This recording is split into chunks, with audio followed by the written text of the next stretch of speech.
Hey, everybody, everyone that's out there in this big, bad world of ours. It's a good world, really.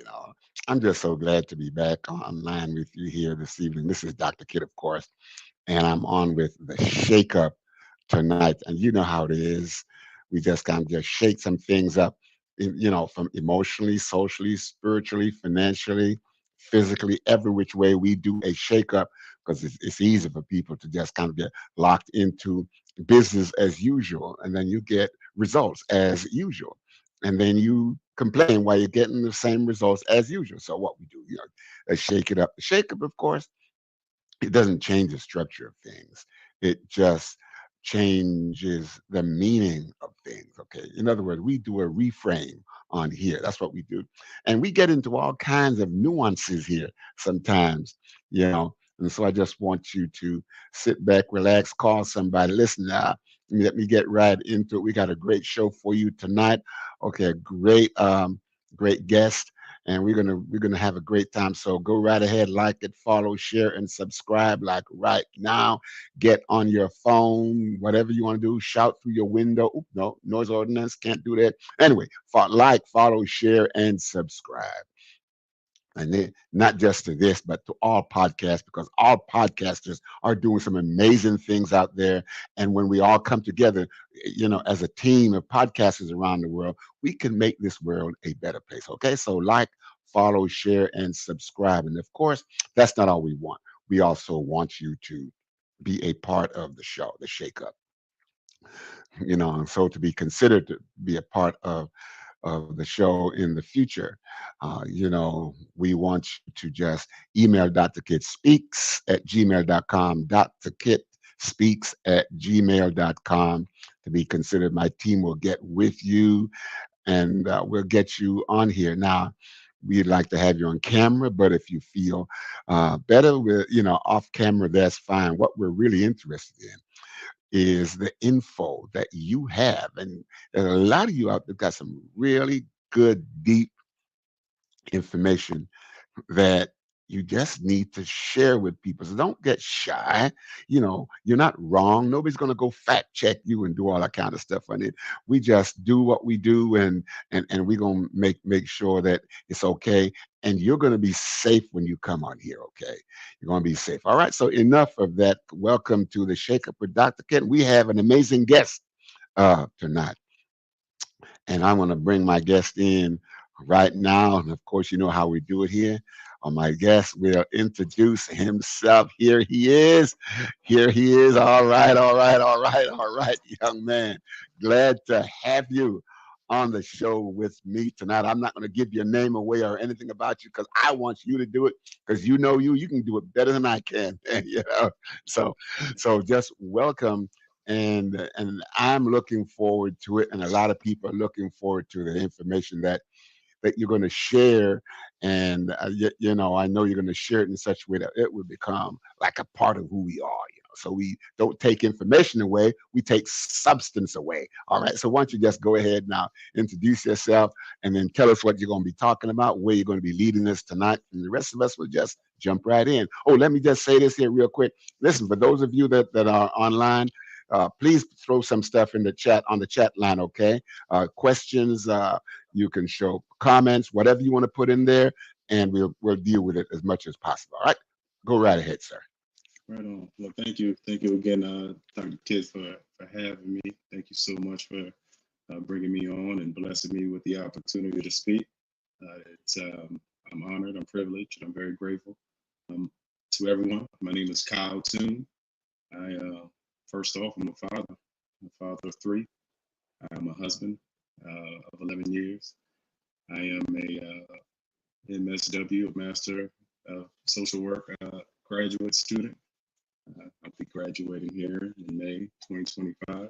All right, all right. Yeah, yeah. So I'm excited about that. I am too, man. That's I been a am too. journey. Yeah, It's been a journey. Hey, listen, man, it's been a journey, man. But I'm just so glad that you're going to be joining the men and women that's been on the journey. And you just going to just come on up and bring some more beef to this thing, man. I like it. I love it, yeah.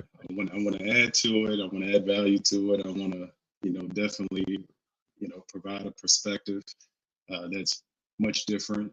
Yeah. And Yeah, definitely want to help and support in its entirety. So yeah, I'm excited for that. And I'm also an Army combat veteran. Thank you for your service, sir. Thank you. No, thank you so much. I appreciate that. That means a lot to me. I discharged last year due to conscientious objection. That's you don't really see too many of those these days in the 21st century.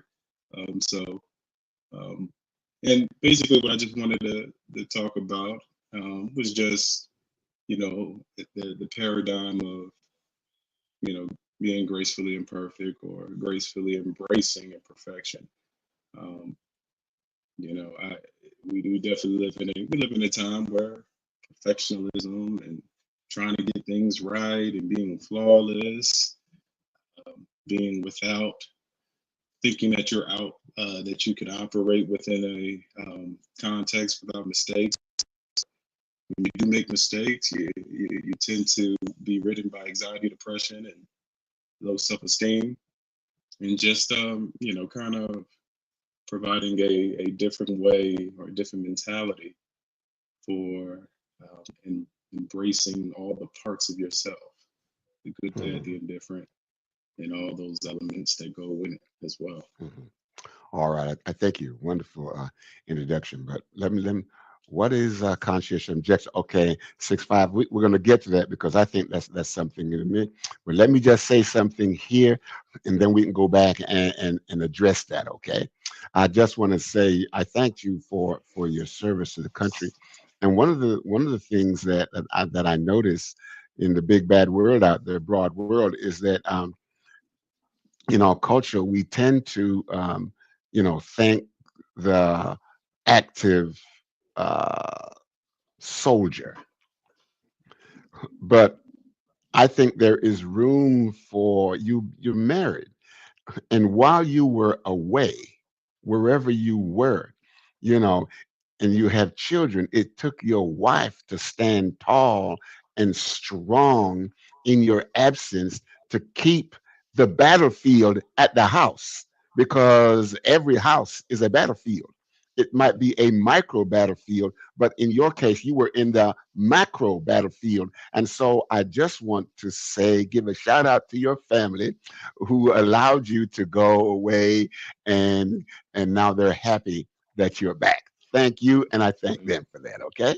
yeah. All right. Thank you so. Okay. Yeah, I think that's meaningful because she is the bedrock. She kept everything together for Oh, sure. oh yeah.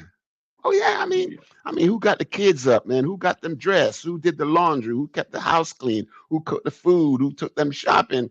Who made sure they were laughing and smiling? Who wiped their nose when they were when they had a cold? I mean, that's a battlefield, man. It really is.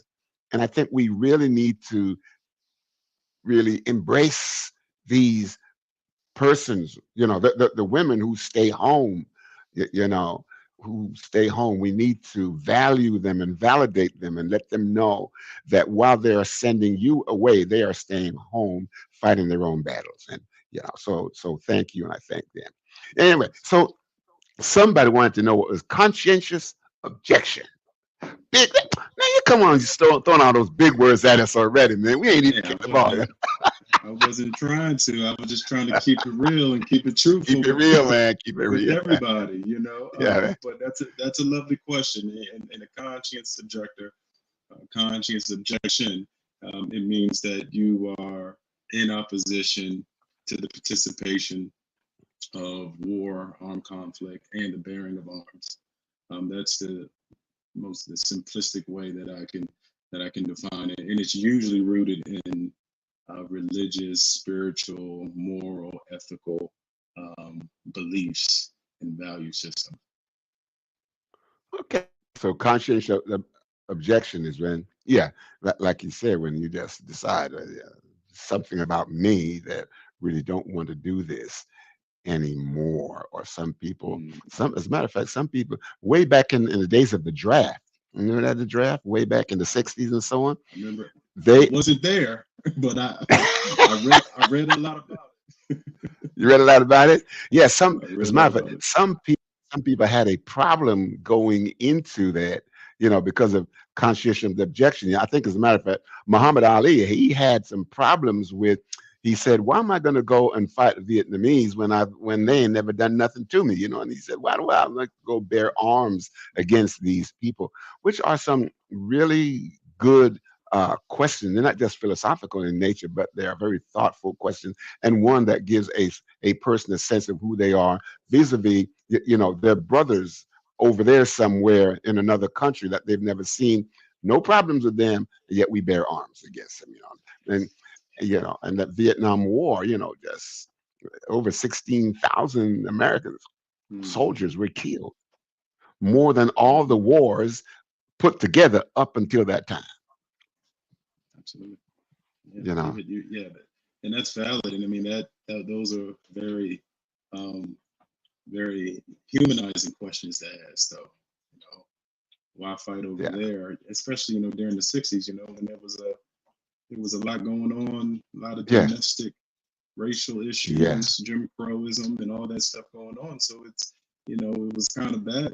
It was kind of difficult to conceive that I'm going to go over there across the sea to go fight when, um, women, children, men, yeah, families were being terrorized and going through, maltreatment in the United right, States at that given time of when Muhammad Ali was the conscious objective. But yeah. yeah, that's value added. Listen, listen. Would you care to share what led you to the point of objection by means of conscience? Absolutely, Would you care to share? absolutely. And I think Okay, well, go right no, ahead. Go right yeah, ahead. knowing the story. And sorry if y'all hear something in the background. I live in Colorado, and it hails here sometimes, and it's hailing right now. So if Oh, you really? hear any type of clattering, smacking up against the window, It's not a it's break in. because It's not a break in. You're safe. it's hailing right now. So Oh, apologies okay. if that's coming in and it's irritating the ears. But yeah, I think understanding, my personal journey with conscientious, being a conscious objector, it definitely informs, helps. It definitely informed the whole paradigm of being gracefully imperfect.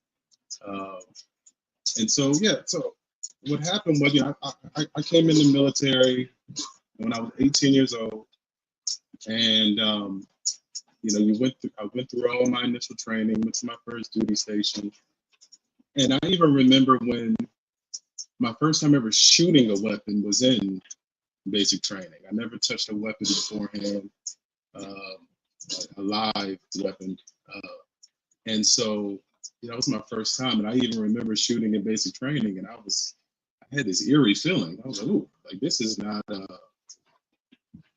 Yeah, I don't like how this is. I don't like how this feels. I feel this restriction in my body. I feel this.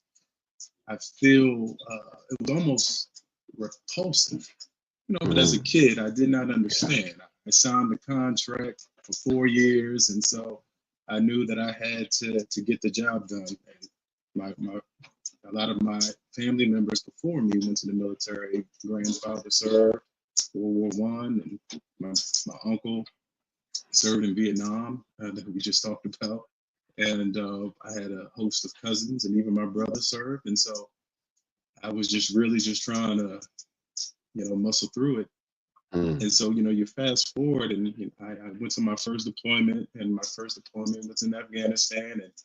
And I experienced a lot of turmoil amongst the Afghan people. I saw a lot of destruction. Unfortunately, I witnessed um, the demise of people, the demise uh, of resources.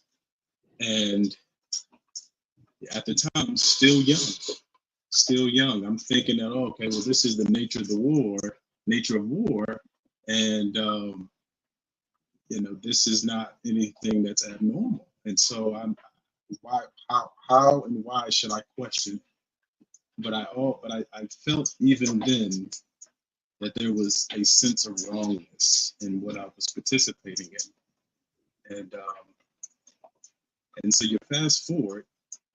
I went from a deployment to going back overseas in Korea and Germany, and I spent more time Wow, in the man. Middle East. Mm, And years starts piling on, years start piling yeah, on, and in the backdrop, I am also going through like an identity crisis where I'm trying to mm, define myself and understand myself beyond the uniform. I'm trying to understand um, what the divine, why the divine chose me to live and exist in this world. And so I was asking those questions. I'm studying, I'm reading anything and everything I can get my hands on. Everything from my very first book was the autobiography of Malcolm X.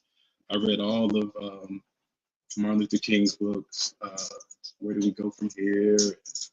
Um, I even read Marcus Garvey's Philosophy and Opinions book, and I'm over here just trying to really boost my knowledge base because I believe that boosting my knowledge base will boost and enhance my self awareness. And so as I'm in the military, this is happening all in the background, and I'm mm-hmm, still yeah, showing up. I'm getting more rank. I'm getting more responsibility. mm, I'm becoming a trainer of soldiers. I became a military officer, one officer to be specific. And as I was just navigating the military and I just that feeling, that eerie feeling that I felt when I was 18 years old, it just kept coming back, and I didn't have the language for it. And then it took well, the impetus for seeking conscientious objection was right after my last deployment, and then 2020, the George Floyd crisis occurred. And I spent a mm, lot of time in reflection and introspection. I started writing again. I started writing poetry. I started really just trying to really start to define this unknown, eerie feeling that continues to manifest within my stomach and my chest, and sometimes it's almost repulsive. And so I I was sitting down during COVID. It's like 2020, and I was sitting down and I said, I need to figure this out. What is this? What is making me really miserable and making me second guess the military and second guess my service? And it was almost as if it was divine alignment because I started at this very computer that I'm at right now. I started searching. I started off with like eerie, eerie, and I started just describing the feeling. Pain in stomach when shooting a rifle. I was just naming stuff, mm, and then finally, I remembered about a few books.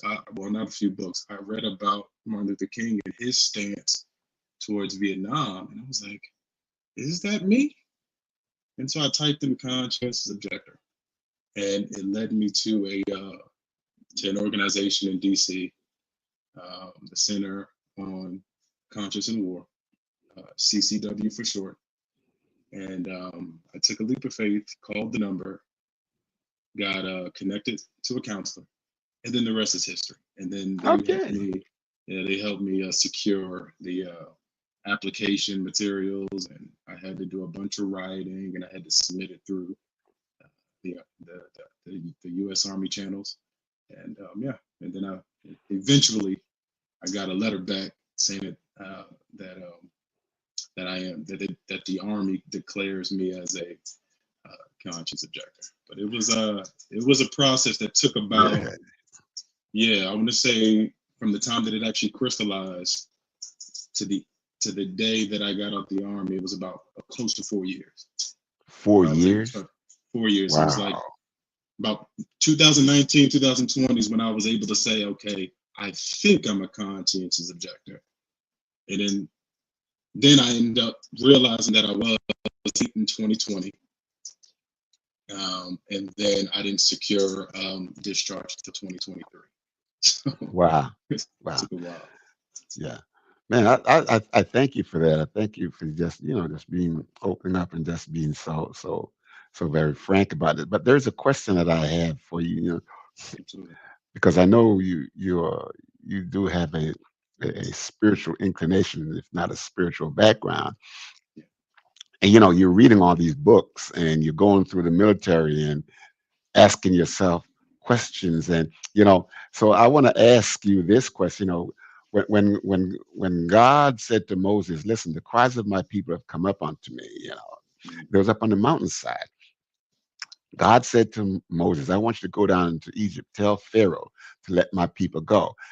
Moses, at the age of 80, mm, said to God, who am I? mm, Who am I? mhm, And that is what I call this question, this existential question, a question about a person's existence. And I was just wondering if during the time when you said, listen, I, these eerie feelings just won't go away, firing guns and with live ammo and people could get killed, and mm, and I have to try to sleep at nights with the fact that I took a life. They were walking one moment, the next moment they are just supine on the ground. They just, so did you ever ask yourself, who am I, as you were going through and reading different books, kind of mirroring yourself off of other people? And how did you make your way through that process, man? yeah, absolutely. The whole time that I was going through, and I'm still going through my self-learning, self-education journey. I Mm, don't think that will ever end for me. I think until the end of my natural life, I'll still be in self-education mode. But yeah, definitely to answer your question, Dr. Kidd, yes, because as I'm reading the autobiography, as I'm reading the philosophies and opinions of Marcus Garvey, as I'm reading Where Did We Go From Here or The Testament of Hope by Martin Luther King, what I noticed is that they were very cemented in who they were and what they stood for. mm, mm, And I'm standing there and I felt as if I'm just on the margins and I'm just trying to get an understanding and get a snapshot into their philosophies of thought and thinking and their philosophies of life in order to understand how that, if that fits with me and if that's suitable for mm, me. So the mm, whole time that I was going through this learning process, and I'm over here, and just I was just digesting, just reading material after reading material, listening to lectures and listening to speeches, and I'm sitting there and I'm just trying to figure out what is this for me, and is this something that I can use to improve and better my life, the conditions of my spirit and my soul, because I felt very much wounded. I felt disconnected from myself. mm. I couldn't tell you. I couldn't tell you. I remember it was a question my wife asked me. Um, there was there was my wife asked me one day, who are you outside of the uniform? This Wow. was about Mm. 5 or 6 years in my military career. She asked me, Yeah. she said, who are you out when you take that uniform off? Who are you? Don't say father, don't say husband. Well, who are you beyond? And I was speechless, speechless. And I had nothing to say. I sat there and I had nothing to say about who I was. And so, yeah, I definitely kept asking those questions. And so what happened was that the more and more that I was very self-curious and I began to inquire about my own belief systems, my own value systems, my principles, my moral system, my moral ethical system.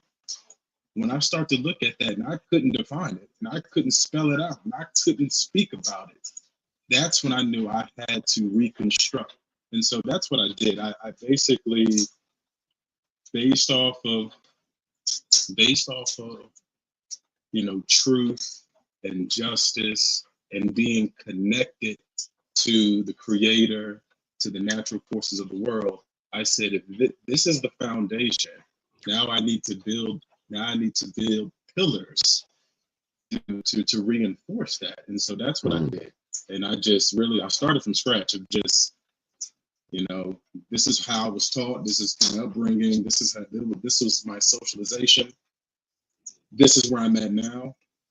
And then based upon, those principles that I mentioned, truth, justice, and being harmonious and being compassionate and being uh, spiritually connected to the creator, to nature, to the cosmos. I said, okay, now let's build. Now mm. let's create a worldview, a system, a reference um, that's in alignment with that. And so that's what happened. I really and I drew a lot of inspiration from my reading and from the lectures and the speeches that I digested. Mhm. Man, listen, I thank you so much. Toon, this is our for those of you maybe just coming on, tuning in. He is our guest tonight, and he is just giving us a wonderful biography of his life. It's just amazing. This, if you were to write this book, it would be an earth shaking book if you were to write all of this. But listen, I love you, you know. I love the question that 6'5" through 40, or the statement they made. They said, listen, that there was a great question that your Mhm. wife asked. Didn't ask, here it is. That was a great question. She was not asking you who you are. She was excuse me, asking who you are, not what What you you are. are. Man, you Absolutely. know what? I just and when I saw that, and as you were talking, thank you for that 6'5". Yeah. When I saw that, and and I wish 6'5" would come on and just jump on and say, "Hey, listen, this is the reason why I asked that question." Wouldn't that be, Yeah. wouldn't that be nice for her to just That would be jump on? great for that.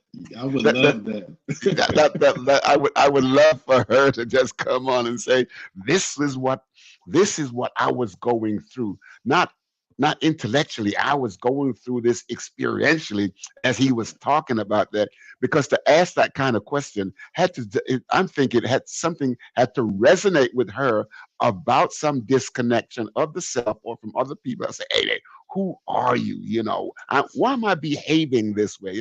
And the other thing, I'd love to have her come on, man. I'd love to have your wife come on and say, what was it about her that made her ask that question? Because it almost seemed like she was going through a deficit and saying, "Who is this man?" you know. Right. Yep. That's valid. I think, we actually had a conversation not too long ago, just about 2 days ago, Uh huh. about we was talking about my evolution, and we what we agreed on was that I was very externally motivated. Okay. I did not have the inner resources or the inner wisdom, or even the intrinsic motivation to carry me through trials, tribulations, adversities, etc. Um, I was always looking for someone else to validate me, Okay. All right. my Yeah. position, my competency, my capabilities. And so when that was dry, or when that well ran dry, or it was like, it was non-existent, I really didn't. Yeah, I crumbled. Okay. I would crumble. And so a lot of the times when she would see me and I'm getting so, I'm behaving so neurotically, I was behaving so destructively when I wasn't getting that external praise and recognition, that I thought that is what is supposed to fuel a person. She asked that question. She asked Wow. that question, like, who are you? Yeah. Who are you? Like, who are you? And yes, not what. because that those are labels. those are those are labels and attachments.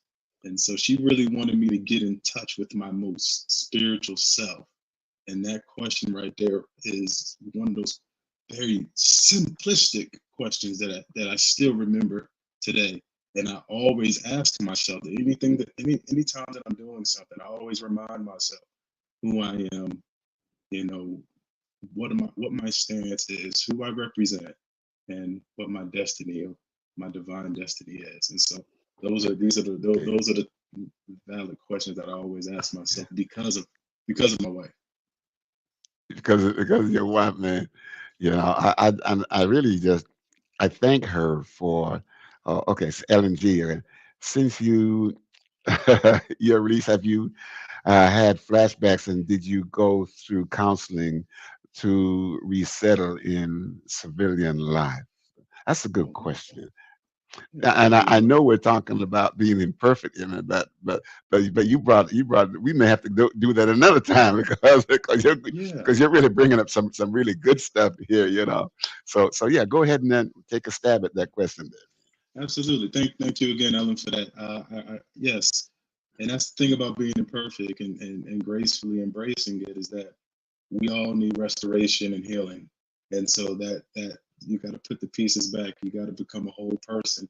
You got to um, go through navigate those layers of traumas in order to to understand it and to know what your power is. So this all aligns with being gracefully imperfect. Um, but yes, I do battle with combat trauma. Yes, I do, and I do therapy every week, every Friday. I've been doing it for the last year and a half. Um, a black woman, she's my therapist, and we do a lot of trauma work. We do a lot of narrative type therapy, um, and we do a lot of really digging deep into those themes or recurring patterns, not only in the military but pre-military, and how that and the military and the post-military life is all interconnected and how it's all interrelated. And so we do a lot of work in those areas. And I am grateful to say that I am faithfully in virtual therapy every Friday, and it's helpful. It's part of my spiritual toolkit, part of my self care regimen, and it's vital to me just becoming a better father, husband, and overall spiritual being. Oh man, again,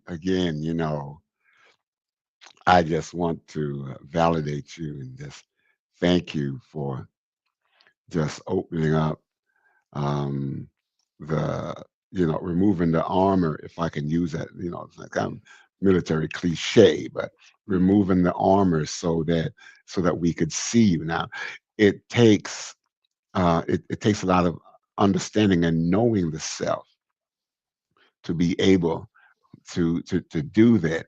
And at that level, I thank you. Going back to your wife, I'm just wondering, man, I wish she was here because I got some questions I'd love to ask her. Like, what part of her was, what was there a part of her that was disconnected between, as she was watching you, between the who of you and the what of you, the what, the when, the where, the what, the military, your uniform, when, all of those things, which are very cognitive and measurable. But I guess the question that she asked you, because I deal with those questions with my clients too, was, you know, who is this person? Yeah. Not where you come from, what you look like. And that's not it. What is your experience of of yourself? And so that's a great question, man. Yeah, I don't know if you sat down and talked to her about that, man, but if No, you didn't, Dr. Kent. man. Well, Dr. Kent, the thing about when I was going through my initial healing journey, I had to sit down with her. I had to really figure out how how I was affecting and impacting Yeah. her, the children, the family dynamics. I had to, and I and the thing about, not to be, I'm not trying to be cliche or corny, but the thing about being gracefully imperfect is also being very brutally honest about your doings and, and how you show up in relationships with your family, Hmm. in your professional life, in your personal life, behind closed doors. You got to be honest. You have to be 360 honest, radical Right. honesty. And so Hmm. I asked her, and I remember her, I mean, she told me, my wife told me at the one point, she said, you scared me because were just very, you were just very, hot and cold. Hot and cold, you were withdrawn a lot. I was, very, I used to, it was to the point where we were non-communicative. I was putting more time, energy, resources into military planning and military training and caring for my soldiers and counseling my soldiers and mentoring them, that I wasn't putting the same or even more into my family life. I come home, I'm depleted. I don't want to talk. I want to be to myself.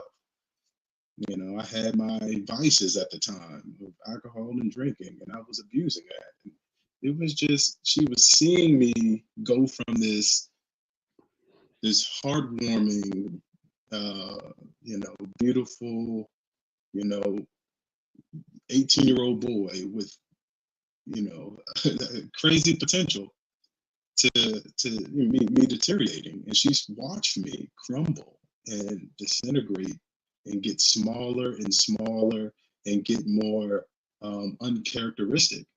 And so Hmm. that so that question was a question that was really just a something that she was just holding on to, and she said it at the right opportunity, Yeah. Yeah. Yeah. because when she said it, it was when I was the most attuned to to her speaking and communication, and I heard it, and I still hear it. And so, yeah, I was not being and I wasn't being productive or constructive to my family situation, my family system, or the dynamics within my family. There was a facade, a superficial facade of we were doing great and everything was all good. Hmm. Hmm. Um, Hmm. but behind the veil, behind the curtain, there was a lot of destructiveness and dysfunction on my end because of me. Hmm. Man, listen, listen. I thank you. I thank you. I really do thank you so much for your openness and your willingness to share. Tracy William, thank you for your service and sharing your journey of Thank you, Casey. discovery and growth. Thank you, Tracy, Thank you. for just putting that up there and just validating him for the work he has done and for just the clarity that he's bringing to his that he's bringing to life circumstances now, not just for him, not just for you, but just for everybody else. But let me go now to shift now to what I think is somewhat of a paradox. Mm, Graceful mm, and imperfect. They're absolutely. not even close bedfellows, man. They're not even close bedfellows. Graceful. Mm, When I think of graceful, the one scene that comes into my mind, is watching a ballerina, just gliding through the air, mm, just moving and just gliding, as if on air. yeah. You understand what I'm saying? Now that to Hmm. me is graceful, but there is a sense of perfection about it. Now, Yes. imperfection for me is like it lacks a quality of predictability and shape and structure. Why? Because it is imperfect. It doesn't fit the motif. It doesn't fit the outcome that you're looking for. So how do you talk to us some now about graceful and imperfection. How do you merge those? How do you marry those two pieces together? Yeah, well, you bring up the whole ballerina. Anybody that does anything, performance arts wise, we just watched the Olympics and we watched Simone Biles and Yeah, Jordan yeah, Chiles, and we saw them swinging and jumping and doing a lot of graceful techniques. right. Very And graceful techniques. Yeah, what we don't see is the work and the process to get to that moment of gracefulness, that moment where they are in on the center stage and they're performing and they're doing the very best they can to show their skill sets to the world. And that in itself is still graceful. The process is graceful. The process of life, the lifespan from birth through adolescence, through adulthood, all the transitional periods of marriage and having children and schooling and education and highs and lows and yeah, and setbacks and advances and all that is part of the ebbs and flow in life. And the thing about imperfection is that we what I like to think about imperfection is to is a way of eradicating the concept of perfectionism, eradicating the concept that you must suppress whatever um, self inventories, truthful and authentic self inventories that you make about yourself, or uh, you know feedback that you're given. I went through it myself of where I wanted to be such an excellent and great military officer, and I wanted to be such a great mentor and military leader that when things didn't look right, seem right, feel right, I would I would put a mask over it. I would put a mask over it. And a lot of times I was wearing a mask. I hmm, didn't want anybody to see me for my flaws. I didn't want anybody to see me for my moments of pain and hurt and brokenness, of anxiety, of stress. I didn't want anybody to see me outside of being a quintessential person operating within the context of military leadership and training. And so when you put those together, gracefully and perfect, it is paying respect and it's honoring that in order to achieve your destiny, whatever that is, whatever that divine destiny that you and your creator, um, you and the divine force um, have, has communicated through you, that is your destiny. You have to go through uphill climbs, you have to go through valleys, you got to go through some dark times, and all that is divine, and all that is um, uh, under the will of our divine force, the creator, and so it is graceful. The process of life is grateful. The process of education and learning is very mm. much an excellent, most divine, uh, most incredible experience. And so that's what that is. It's in That's what it is. really embracing the process of knowing yourself, of loving yourself, accepting yourself, and also the process of getting to know yourself within the context of your community, your Yeah. creator, and the world. Listen, man, I thank you again. Thank you. God gives grace to, this is Tracy Williams. Thank you, Tracy. God gives Thank you, grace Tracy. to the imperfect every day. He was, you know, here we stand in his grace. Thank you so Absolutely. much, Tracy, Thank you, for that. Tracy. Just drop that in right on time. Thank you so much. Let me go back. When I graduated high school, I did not go into college. I went um, into kind of it was uh, like a kind of a trade school, and I was able to do um, to go through the training. It took me 5 years before I got my journeyman's paper, you know, as a tool and die engineer.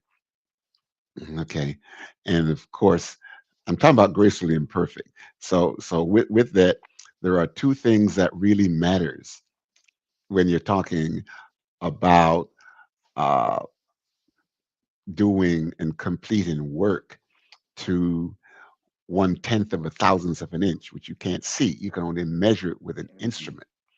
But it matters. Not 1.5 tenths, not 2/10, but that 1/10 of a thousandth of an inch. It matters in terms of its functionality.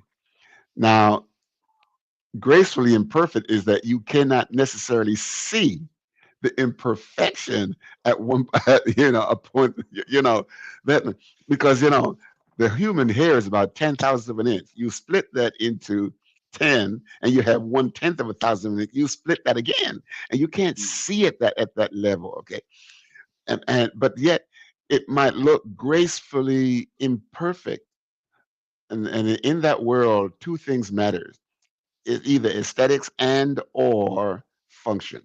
Functionality Mhm. is really, really important. So gracefully imperfect, okay, it may function well, but it doesn't have to look perfect. You understand what I'm saying? Right. And I wonder sometimes with us as people, if we focus so much on the way we look, looking perfect, you know, covering the imperfection that wake us up at 2 o'clock in the morning when we can't sleep. Mhm. That's when the imperfection will really take, come right. Just give us a hard ride, really. So, Yeah. how did you come up with this subject matter of gracefully imperfect, this paradox? I mean, how did you do that? Yeah. What led That you was to that? I came up with it through stream of conscious writing exercises. I would every day during COVID, I would set my timer for like 10 minutes, and I would just write whatever came to mind, whatever came to mind. And they weren't in sentences, they weren't structured. A lot of times, it didn't make sense. And I went through it, and I just kind of pulled. I just went back and I just pulled certain things that seemed powerful, that seemed worth unpacking and really delving into.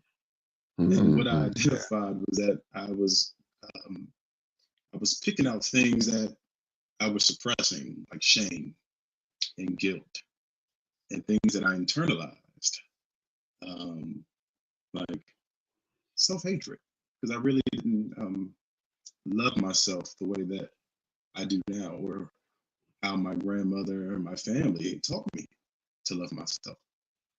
And I started asking, where did this come from?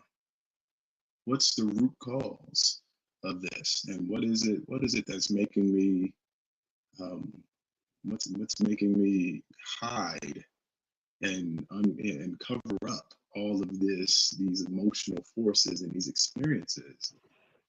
And so I wanted to do I decided I wanted to document this through a podcast, but I was trying to Mm. figure out the title of the podcast. And I went through a bunch of them. I'm not even going to say them because some of the names are just ignorant. And I I Okay. came up with Okay. gracefully imperfect by Yeah. accident Okay. because my wife always tells me that you have this thing with trying to be perfect. You had this thing with trying to be perfect. Why don't you talk about that? I was like, okay, well, what would the title be? I can't help you with that, baby. You got to figure that out yourself. And so I sat down and I thought about different ways to really to capture the totality of the experience. And that's how I came up. It was yeah, it was initially just my podcast, and then it became more than that. It became an actual my something that I researched and something that I kind of pushes me in my academic pursuits and my professional pursuits as well. Okay. Now, would you say that where does that fit into, back to the question that your wife asked, who am I? How does that fit into the I in the who am I of the self? Where does that fit into the core of who you are, gracefully imperfect, and accepting yourself as you are? Where does that? Yeah, I think that was it. Gracefully imperfect definitely opened up my eyes to understanding, you know, self-forgiveness, self-compassion, self-awareness, and understanding, and also being open to a widened perspective. So when she asked me, "Who am I?" Yeah, at that time, obviously, I didn't have any answers, but at that time, now looking back at it, I was definitely a someone who wore that phony fake veil, that could really that once you took it off, that I never wanted to take off. I never wanted to see beyond that. I didn't want to look at the man in the mirror at all. I didn't. I only wanted to see me for my pursuits, my capabilities, my achievements, my accomplishments. That's all I wanted to see. And that's all that she noticed. That's all I was really attaching and associating myself to. And so gracefully imperfect is really a way of me accepting the totality of my life, my experience, who I am, my traits, my characteristics, and even the ones that I'm still trying to strengthen and better and improve upon. And so it's a Mm, way of just saying, you know, I am a work in progress, but a masterpiece at the same time. wow. so, um, so that's kind of how that fits. It kind of reminded me. I was reading a story one time about about the sculptor in a kind of a remote village somewhere in Europe, way up in the mountains, and the, the, the the the the kind of village director, the person who owned and controlled the resources of the village. He was like the mayor of the village. He wanted somebody to make a sculpture of David, because he saw David in a dream, and he had all of his sculptors try to do it real quick. So out of nowhere, somebody said, "Well, listen, we know this little boy. He's from a village up in the mountain," and the mayor basically just laughed it off. Just laughed it off. Finally, it got to him, gave him a hunk of granite, put it on the horse-drawn cart, went up in the mountain. He did, and about 9 months later, he came back, and when he unveiled it, the mayor of the city was, "Wow, Mm, who told you to do this? Where'd you get a picture from? Because that's exactly what I saw." And here is what he said. He said, "All I did was I just chiseled away everything that did not look like David, and the rest was David." And when you said that, about you are a work in progress, kind of reminded me of that life circumstances will chisel away things from you that it belongs to you, but the question is, how do you use it, kind of thing. And you know and what's the final product going to be? David, all this, listen, this great young man has been in your frame here for a long, long time, just waiting for an opportunity to come out. That's all I'm trying to say. absolutely. No, Yeah. that makes sense. No, I love that. That makes a whole lot of sense about, Yeah. you know, going through and embracing and holding true to the evolution process. Yeah. And sometimes it's creative in nature, it's intellectual in nature. Sometimes it's just really um, psycho emotional. And so maybe it's a combination of all of that. And mine was Yeah. very much I didn't have the vision at the time. I have more of a Uh, vision now than I did as a little boy, but it just seemed like there was a vision, there was a divine vision that I didn't have the capacity to see at the time, but I just knew through the sense and through the feels that something different had to be done. Right. Listen, I really do thank you so much. This 1 hour just flew by like it was like we're flying in a jet. It just flew by. And the information so well crafted that you shared with us. I'm sure that the listeners and the viewers online have been enlightened, you know, by your capacity to be so ferociously open with your information and the quality of your of the product that you put out there, yourself and everything else about you. It's been really good. And so I just want to thank you for that. We would love to have you come back at a later date, to give you some time to work through this who am I.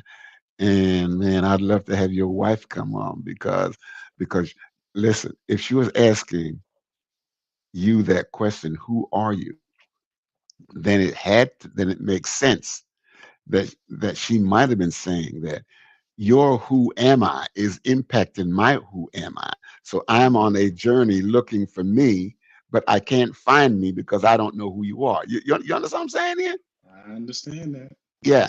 And so There's and that, so yeah, so she's looking for you to make a shift, a shakeup, a reframe, so that she can say, I'm understanding him now, so I can understand me.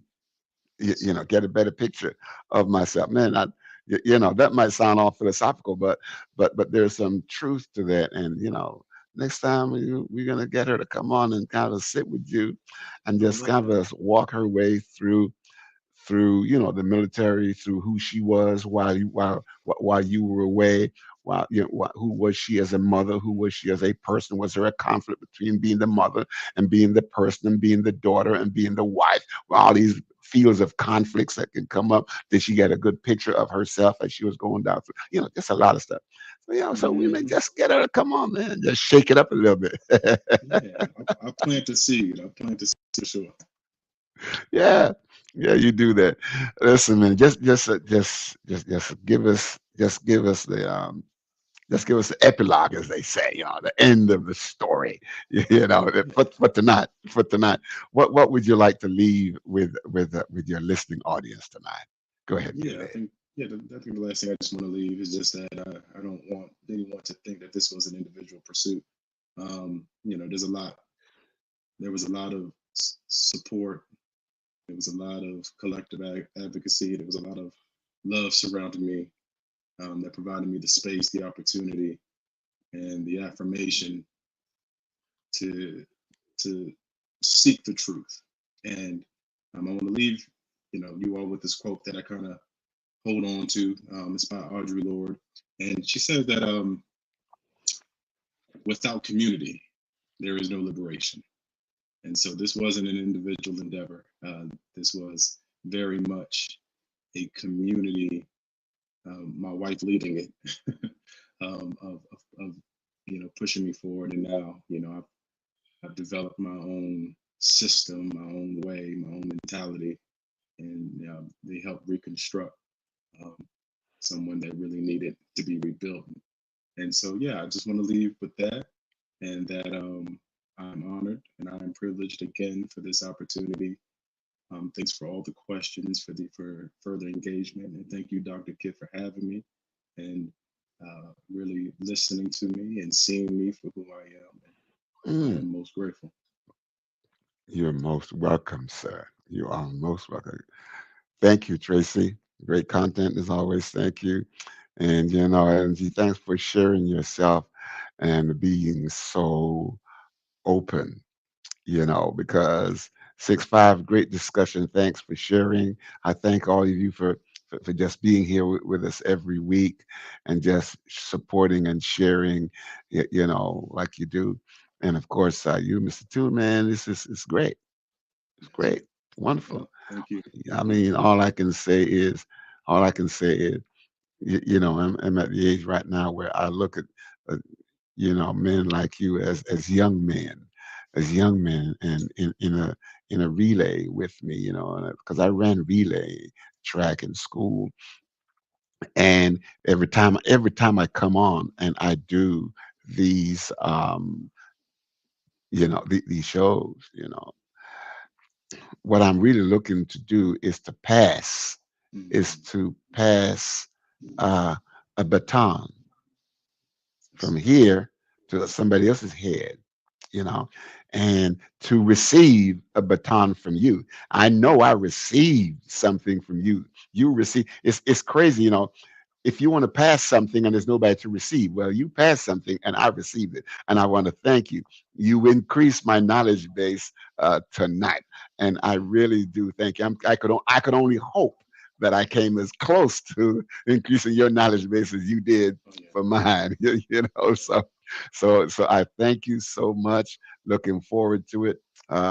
Hopefully you'll pass it better than yes, you're absolutely right. Yeah, listen, Pastor listen. I Cooley. was so mad when that happened too. Me Okay, too. I was Yeah, me too. mad. T. I Wow. don't want. Oh man, I don't even talk about that. Thank you. All right. Thank you, sir. I really do Mhm. thank you. Just going back in the back room there, we'll see you in just a little bit, Right on. and we'll talk with you. Okay, that was Mr. Toon, Kyle Toon, and thank you much, sir. Thank you so much. And listen, I thank those of you who are here with us every week, just hanging in, and I'm just hoping that each week you get something new out of it. One of the things I'd love for y'all to do too, is to send some subject matter, some topics that you would like for us to broach, some topics you'd like for us to discuss. Put in the chat from one week to the next, and we'll go out and we'll find people who are, y- you know, who have that the kind of information, that they're good, they're erudite, they're knowledgeable in those areas, and so, we just want to we want to do that. I don't want you to think that, well, you don't have a say in what happens here, because you do. We really do appreciate everything that you do. So thank you so much. And again, as I close it out, thank you for coming to the Shake Up. We want you to do what? What do you want to do? We want you to like, follow, share, and subscribe. This was a great show this evening. So please like it, follow, share, and subscribe. And again, uh, you know, we want you to be a part of this. All those great stuff that you throw in. So if you want to be considered to be a part of the show in the future, okay, just contact uh, my team at drkitspeaks at gmail.com. That is Dr. Kit Speaks at gmail.com. And we'll be sure to hook you up, as the young folks like to say. Okay, now here we go. I've been having some problem with my website here recently, but I'm hoping that all of that is good now, and have some merchandise. My children and grandchildren, they call it merch. So I got to keep up with the times. They got some merch. So anyway, so you see that T-shirt right there? It says the fear of failure is the enemy of success. The fear of failure is the enemy of success. And I don't mind telling you that is one of the quotes from the book that I wrote of 104 original quotes. They were they were vetted, and the quotes that's in this book, they are original from me, and that's one of them. I will have the book up there on soon, so you can also get to look at it and information about how you can get one. But for now, the fear of failure is the enemy of success. That is almost like our hallmark statement. Okay, so you can go on the website and you can purchase this shirt and just share. Okay, go to drkidspeaks.com /shop. drkidspeaks.com /shop, and you can get your very own. You can just go on inside there and just fill out the info, and you can have it. You can wear it around, and let people know that that you are not afraid to fail, because unless you fail, you will not succeed. Okay. So thank you so much. Be good. Be well. May God bless you. And we'll see you again in a week from now. All right. Be good.